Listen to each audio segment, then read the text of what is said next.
strawberry forward, but not overwhelming. One of my favorites. I hope you get a chance to try it. Over at Satuli Canteen in Pandora, we have the new specialty cold brew flight for $8.79.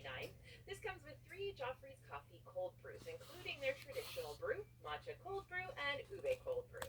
The traditional cold brew is Joffrey's classic cold brew, which we know and love. Slightly sweeter than other cold brew brands, but it's always refreshing.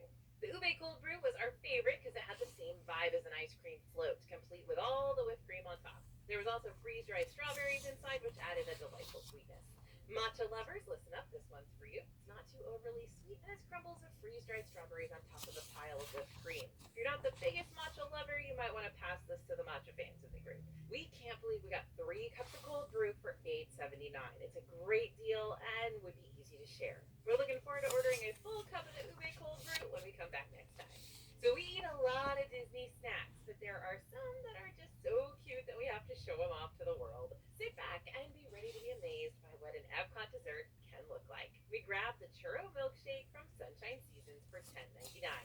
This is a churro milkshake topped with whipped cream, a sprinkle quote-unquote donut, a churro, a pretzel, and a Mickey Premium ice cream bar. When we took a sip of the milkshake, we knew this would be a real winner. There was a ton of cinnamon flavor, and it was topped with a huge serving of whipped cream. The milkshake is made with vanilla ice cream and cinnamon, so it gives that churro flavor without being too overwhelming. It's pretty basic in terms of everybody's gonna like it. The tiny Mickey bar on top is a cake pop coated in milk chocolate. It might have melted quickly, but it didn't matter because we popped it right into our mouth. The cake is moist and tastes like a classic vanilla cake, and with its adorable design, it took this milkshake to the next level. The pretzel on top is actually a shortbread cookie. It provided a great crunch and was super easy to eat. It had big crystals of sugar on top. Nope, it's not salt, which added more crunch and a fun jolt of sugar. That donut on top, it's a sugar cookie coated in frosting. It had a light strawberry flavoring, and the cookie wasn't overly sweet, so it balanced well with the sugary frosting. What about that churro on top? Not our favorite, but once you try churros at Disneyland, it's hard not to compare every churro to it. Disney World churros are not the best because they always taste a little stale, but since the milkshake had the traditional flavors of a churro, we didn't need to eat the one on top. Overall, this milkshake is a hit. Every element added to the milkshake made it super filling and very cute. We think this is the dessert of this summer, and we can't wait to get it again.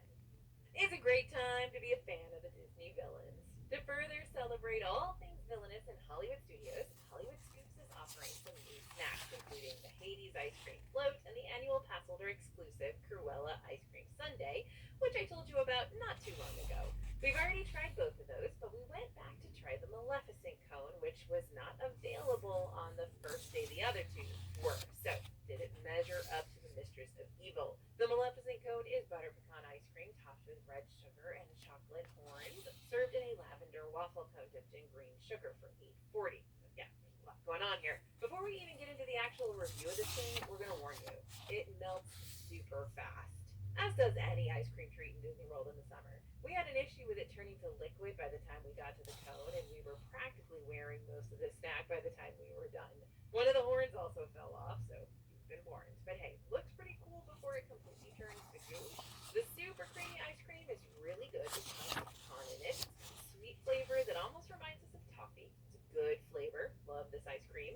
The horns are milk chocolate, which we like, plus the red sugar adds just a hint of sweetness and a bit of crunch. In terms of the cone, it has white chocolate and green sprinkles along the edges, which is nice. It's got a light lavender taste, which is a little different. But it's hard to enjoy the entire snack because you'll end up a dripping mess by the time you get to tasting the cone itself. Overall,